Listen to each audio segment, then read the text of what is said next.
Today's episode is brought to you by Media for All, which was set up to help encourage more Black, Asian, and other ethnic talent into media, and to provide a support and mentoring network to ensure talent flourishes in the media industry that we all love. If you're looking for a mentor or would like to mentor young ethnic talent, check them out at mediaforall.org.uk, and it is all 100% free.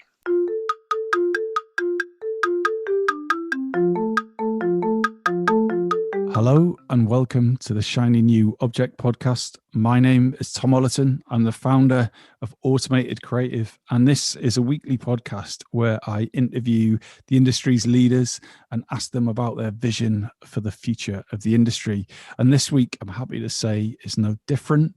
I'm on a call with Jordan McDowell, who is Lead Communications, Planning and Media Optimisation Manager at Co-op. Jordan, for those who are listening to this podcast who aren't familiar with who you are or what you do, could you give them a bit of an overview? Of course. Hi, thank you so much for having me. Long-time listener, first-time caller. I am a communicator. I'm a marketeer outright. I love communicating. I love words, pictures, and the internet. So my career today is kind of been a mishmash of all of those things. Straight out of uni, I read English literature at the University of Manchester. I worked in journalism, dabbling as a freelancer across digital, print, and broadcast radio a little bit, and eventually kind of found myself in general marketing and comms roles within fashion and retail and various different organisations until I landed here at the Co-op. For those that are aware of Manchester or local to Manchester, you'll know Co-op is a big player here. We've been here for 175 years. You can't miss our enormous office in the city centre. So I've been at Co-op now for, I think, coming on 7 or so years.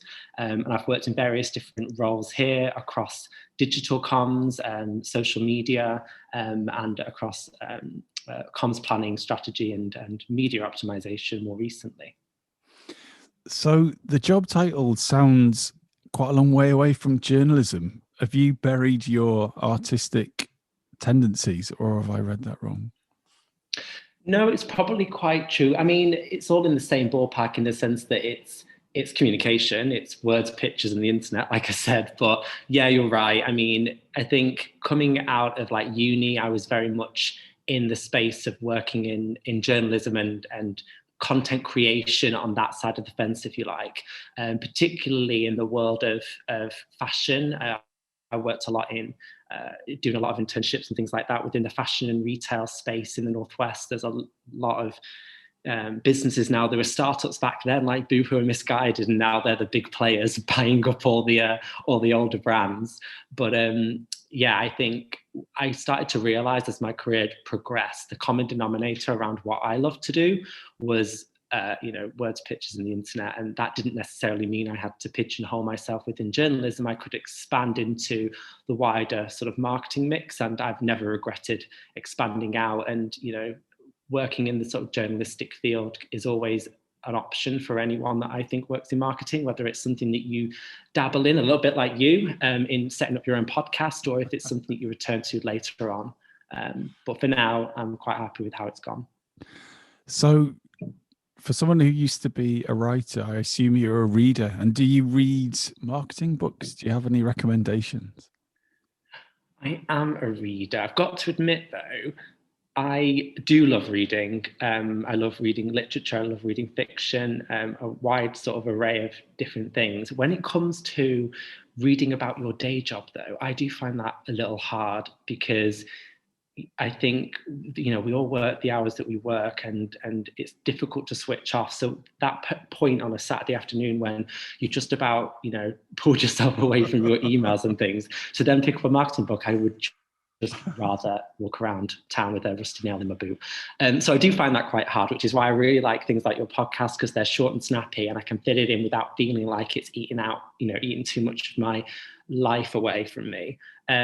That being said, you can't get away from needing to do a little bit of reading if you are going to progress in marketing comms. So I love to recommend the book Content Design by Sarah Richards. I had the benefit of working with her a little bit at her stint here at Co-op, actually. She originated the concept of content design whilst working at the Government Digital Service, GDS, for the government, and has since gone on to kind of spread the gospel far and wide. It's a fascinating book. You literally read it in 45 minutes. It's been written in almost like a blog post format, and it's a fascinating introduction to the concept of digital content design and how those principles can be adopted to better content across any channel.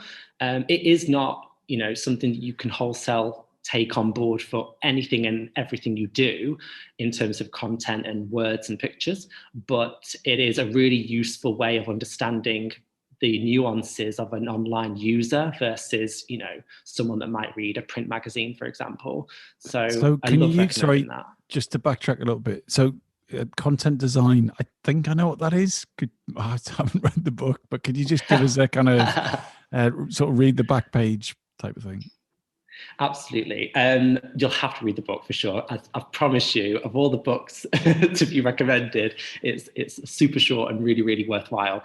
But essentially, content design is the principle of designing web content, so primarily web pages. That's why it's not, the principles that she discusses in her book aren't necessarily relevant for if you're going to take that onto Instagram, but broadly speaking, it's about creating web page content and about creating it with the user in mind and understanding what you should create on that page based on that user, how they utilize that page in the here and now and iterating on, as opposed to assuming what they need or more likely deciding what you need to communicate as the website owner, whether you're a brand or whatever it is, and just putting a load of stuff out there that people aren't going to consume, aren't going to use, not adhering to even just the way that people scroll on devices and are looking for a call to action.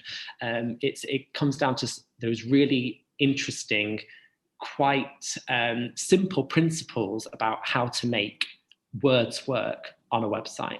And it is really, that's it in a nutshell, essentially. So if you were going to give advice to a smart, driven student who wanted to break in the industry and follow in your footsteps, what would you be saying to them? Following my footsteps, I'd probably say, don't do that. Think bigger. For a general student looking to get into marketing, I would probably say, looking back at my career and certainly my early career, I'd say yes and be nice.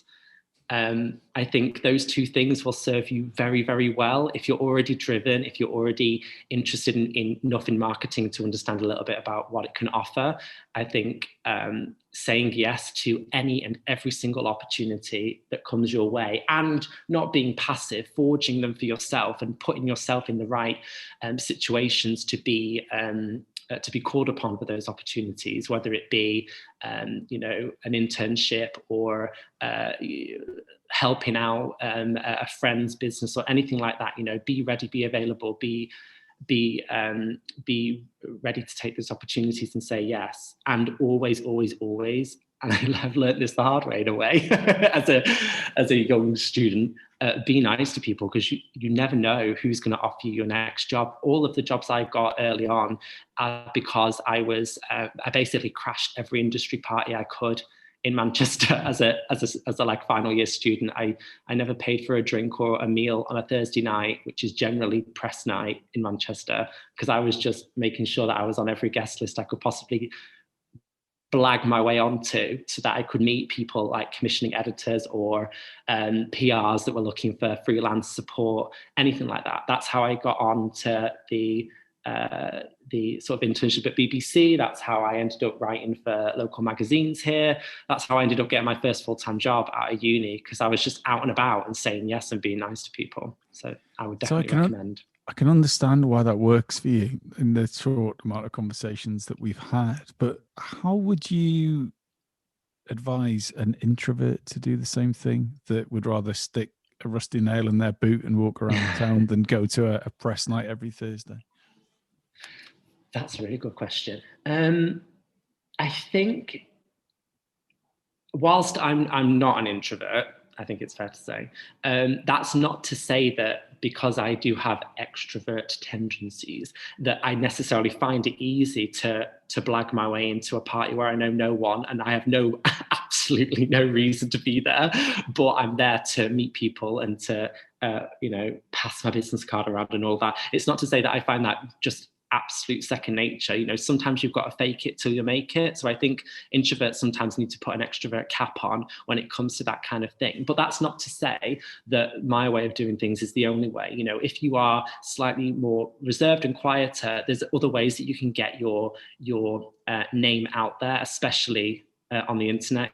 If you contribute to or create content, whether it's a blog, back in the day, that's what we all did, we had blogs, or you comment on the latest happenings within the industry even in just LinkedIn posts, you can do it in a way that feels a little bit safer, but you are still getting your name out there and meeting people. I just think sometimes that might be a little bit harder because in a way, your extroverts are doing that as well as meeting face to face. So, it's better to play both fields, I think. So in your career, what has been that best marketing tip that you've received, either early doors or later on, but the thing you find yourself coming back to and sharing most often? Oh God, there's so many. But I think one that really sticks to me, and I've got to admit, I have no idea where I heard it. I don't even know if I just sort of, even if anyone said it to me or if it's just something I've come to learn. But I think some of my colleagues might laugh if they listen to this, which I hope they don't. That would be really cringe. But I think it's useful when you work in marketing communications, particularly for consumer brands and big consumer brands, to start with the idea that no one cares. No one cares what you've got to say, what you're advertising, no matter how great you think your deal is, no matter how wonderful that new product range is. Start from the idea that no one cares, because I think then you're going to do a better job at making sure you make that piece of comms as relevant and as interesting as it possibly can be to eat into even half a second of that customer's time in a day, which is all you really need.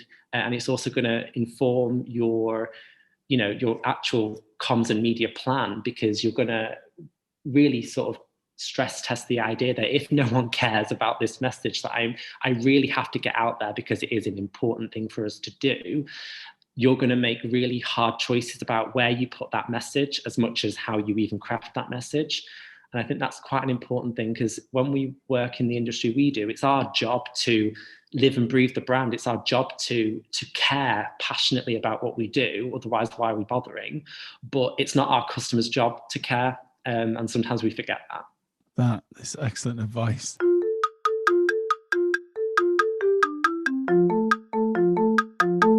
This episode of the Shiny New Object podcast is brought to you in partnership with MadFest. Whether it's live in London or streamed online to the global marketing community, you can always expect a distinctive and daring blend of fast-paced content, startup innovation pitches, and unconventional entertainment from MadFest events. You'll find me causing trouble on stage, recording live versions of this podcast, and sharing a beer with the nicest and most influential people in marketing. Check it out at www.madfestlondon.com.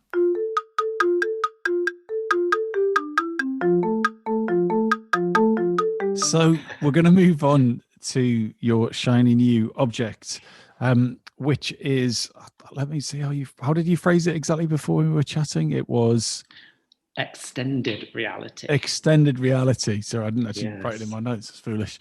Extended reality. That sounds so cool. What is your shiny new object, extended reality, and how can marketers take advantage of it? I have quite a few caveats before we start talking about this. I do worry that whether or not it's even shiny and new, and even if it's a thing, so I don't know whether or not it qualifies this podcast at all, but I'm going to go for it. The other thing I want to caveat is I am not a web developer. I'm not a designer. I do not know how these things work. I just understand them from the perspective of a marketeer and how it could provide useful opportunities for us in marketing comms. So I've just said that now. No one hold me to what I'm saying. There'll be maybe web designers that are listening, rolling their eyes when I start to try to explain what this is. But essentially, we've all heard of things like virtual reality and augmented reality, probably a little bit more recently. Essentially, extended reality, or XR, is the kind of umbrella term to bring all of that together. X in the XR doesn't apparently necessarily stand for extended. It actually kind of stands for X, meaning we don't know what the next version is. You know, is it augmented? Is it mixed reality?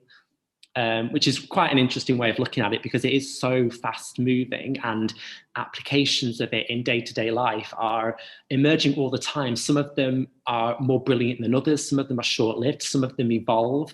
But it really is very, very early days, this technology. And so that's kind of what I think is quite interesting about the concept of XR, and how it's really is an umbrella term for all the possibilities that are available to us. What I get really excited about this is we've been kind of, at Co-op at least, been dabbling with this more recently and starting to look at it as an opportunity for us in the future. And like a lot of brands, I think we come to new sort of digital opportunities and capabilities, and we come to it generally, and maybe you challenge me on this, but generally I think we come to it from the perspective of how can we make the internet more useful and convenient for our customers by applying this new technology. So we come to it from quite a transactional perspective. So for example, sort of mixed reality,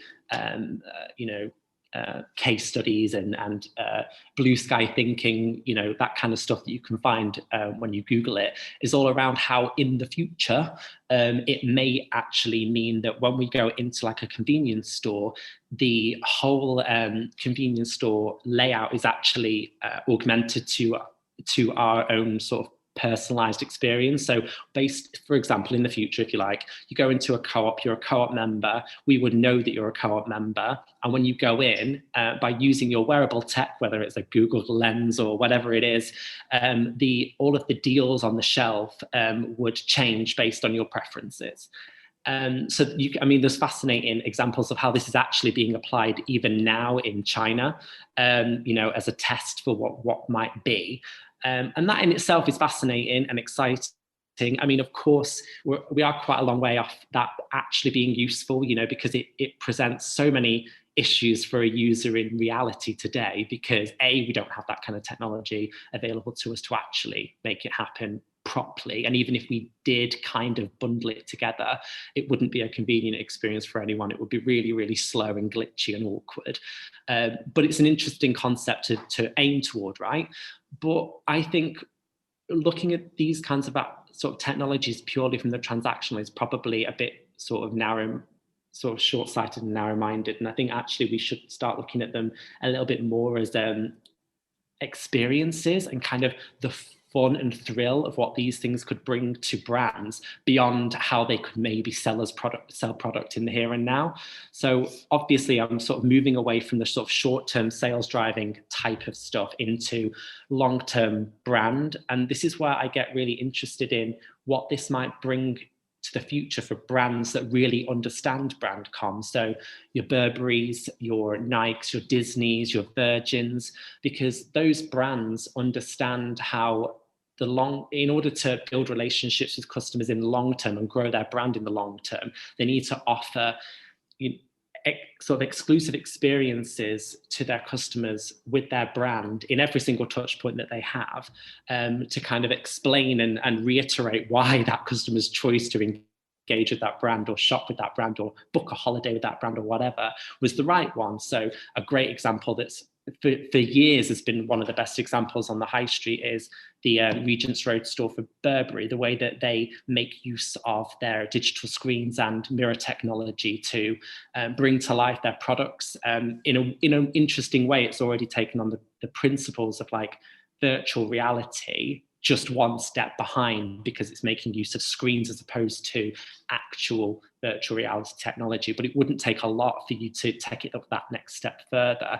And, Christopher Bailey did that with Burberry years ago. So can you imagine what something like an augmented or mixed reality experience that Burberry brought to customers could mean in the near future, whether it's taking the consumer on the journey of their seasonal lookbook. Forget fashion shows, forget, watching the Instagram behind the scenes stories. Like, actually, you could just take your customer straight into the mind of your creative director and let them play and let them experience it, let them do what they want to do in that environment, whether it's a fully immersive virtual experience or something maybe a little bit more accessible. I just think that's a fascinating prospect for brands that get brand and brands that want to grow their brand.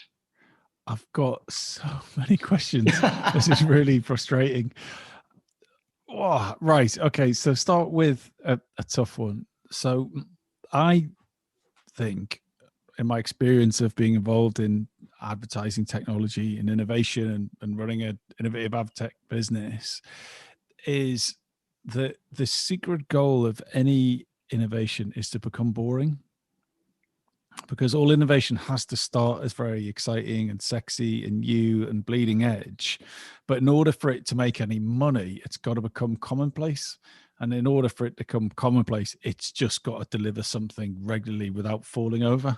Example I always give is the light switch. It's one point that was the coolest thing in the world. And now it's the most boring thing in the world, but like it's everywhere. And so the question is what is going to be the next XR thing that becomes commonplace and boring and useful? For example, I used to work at a digital agency 10 years ago, and they were hugely into augmented reality business cards. Like, I was selling AR as hard as I could everywhere I went. But it didn't really manifest until relatively recently on things like Snap and Facebook, like filters essentially. So whether that's dog ears or like, I don't know, like a Daft Punk helmet or, whatever film franchise decides to create a face filter. That has almost become commonplace now, but it's still kind of a gimmick. Whereas my partner, she was buying some sunglasses and she says, "Oh, which of these sunglasses do you like on me?" And she showed me her face with like an AR glasses kind of wobbling around on her nose semi-convincingly. So where is the next mainstream application of XR going to come from? I totally hear what you're saying, and I totally agree. Innovation must become boring in order for it to become mainstream and genuinely useful. However, I think that idea really lives within that sort of transactional application of these digital technologies and in that space, because my challenge to that is, what's boring about the Disney theme parks? There's nothing commonplace about that experience. It's an absolutely ridiculously artificial, immersive physical experience that you go in and essentially pay your money to cross a gate and to live and breathe the Disney brand for however long you're running around that theme park. And I think where I'm getting at with the potential for extended reality within the space of brand communications is, how can brands create virtual extended theme park experiences, if you like, that speak to their brand and make their brand make sense in that kind of fun and thrilling environment that doesn't necessarily have anything to do with their products and services in the here and now. It's more about experiencing that brand. And if that is therefore where extended reality could go and how brands could start to apply it beyond just the transactional, I don't think it therefore needs to become boring. I think the whole point of it actually is to never be boring. Oh, I like that. Okay, so next one is, I spend a fair bit of time working and creating content with Jerry Dakin at GSK. Hi, Jerry, if you're listening to this. And his mantra, and it's also been reflected in thinkers like Tom Goodwin, for example, it's just like, forget all of the XR stuff, get your basics right. Does your mobile website load? Are your email campaigns, does anyone ever open them? Is your search up to date? Where does this sit in the grand scheme of things when most brands, if they're honest, aren't delivering joined up user or consumer experiences from digital to in-store to wherever else? do you think that this is so important that it needs to be done alongside those things, or is this a nice to have once the basics have been done? That's a really good question. And I don't know if I have an answer. I think all I have is another question, which is,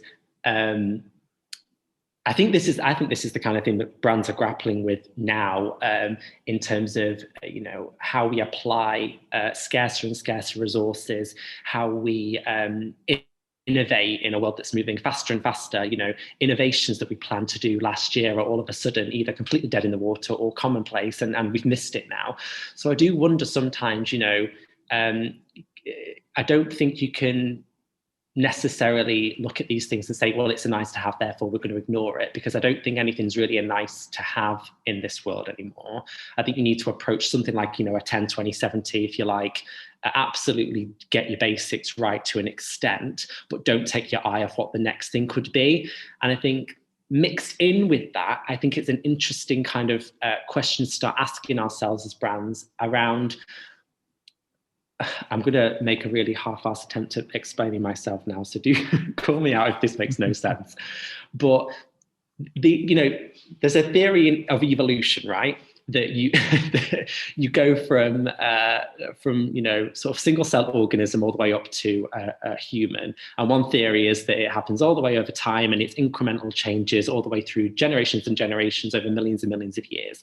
But then there's also the other theory that within that there's actually like spurts where all of a sudden the sort of evolutionary path will jump ahead further than we expected, and it kind of like leapfrogs a few of the kind of expected stepping stones of that evolutionary pattern. So I do wonder sometimes, should we put as much focus in the basics and risk the future when actually those basics may no longer be viable or important to us in the near future? So one example of that might be, and I'm not saying that this is the example, but putting all your effort into making your SEO strategy as absolutely watertight as it possibly can be, and your organic rankings as high as they can possibly be on all of your hit list of keywords, but then completely missing what voice search may bring to the party, and run the risk of essentially then having to do the whole voice search thing from the basics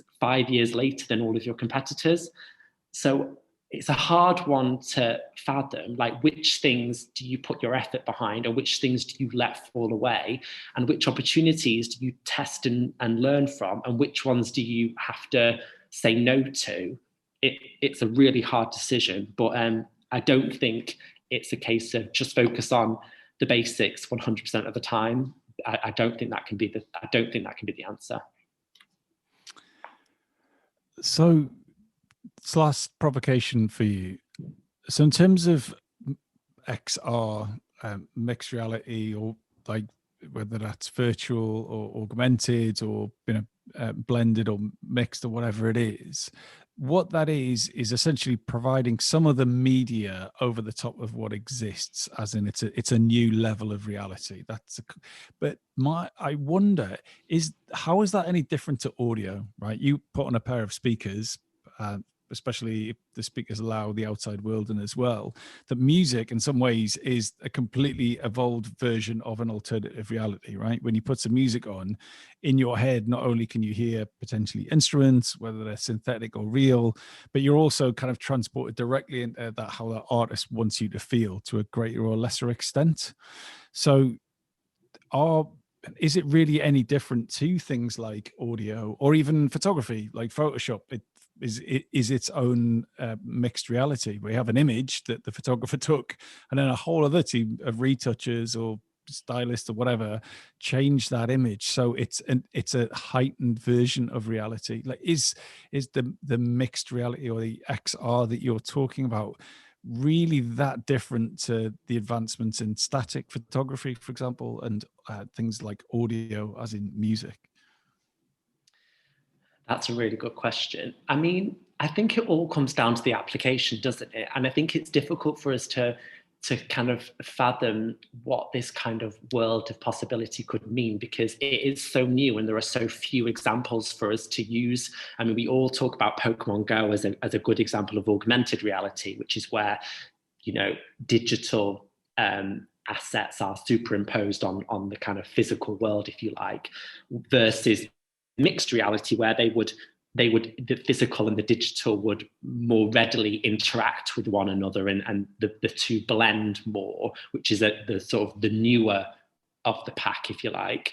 And then virtual reality is where you are in a completely fake virtual environment, and you're running in a field playing the game on Xbox, and you're going to fall over your coffee table because it does not account for your coffee table being there. So I think it does come down to the application of those various different nuances within the extended reality kind of spectrum, and how you apply the opportunity against the experience that you're trying to get away. So, like, for example, a sort of test version that we did at Co-op was, at the end of last year, we created an augmented reality experience, which enabled people, in the absence of being able to get together physically in our stores, the way that we invite Co-op members and colleagues and customers to do every year to celebrate the millions of pounds that we all collectively give to local causes. It's bunting and cake, it's very cute tea party, and it's a huge opportunity for Co-op to demonstrate our difference every year. Obviously, in the pandemic, we couldn't do that. So we did lots of different things, partnering with Jay's virtual pub quiz. If anyone's been doing them over the pandemic so far, they're amazing every Thursday. We did lots of different things to try to take the party online, if you like. And one of those was the augmented experience, where members could open up the experience on their mobile web browser, find out what local causes in their local community had received from Co-op members that year, by interacting with augmented reality balloons and popping them and blowing them away to reveal the totals. It was quite a simpler application created by Kin & Carter Connect in Manchester, and it was a great demonstration of the celebratory element of Co-op membership, and how by coming together we can do great things. And it's a great example of the Co-op brand and cooperativism in action, if you like. Now, I'm not saying it's the absolute best example of that, but I think it all comes down to the application of the story you're trying to tell. So I don't think that augmented reality killed the radio star. I think there's a place for all of these media, and I think the future is how they come together in new and interesting ways. I don't know if that was an answer or if that was a blag, but that's my answer. I think that was beautifully put. And we're going to have to leave it there, which is crushing, because I would like to talk about this for a very long time. But Jordan, if someone wanted to write you a killer message on LinkedIn that would definitely get a response, what would be in it? Oh, that's a good one. Keep it short and sweet. I think I get a lot of LinkedIn messages that I have to scroll through, and you're not going to get my attention. Keep it short and sweet, and show that you've listened to this podcast. Then I'll definitely respond. Lovely, Jordan. Thank you so much. Thank you.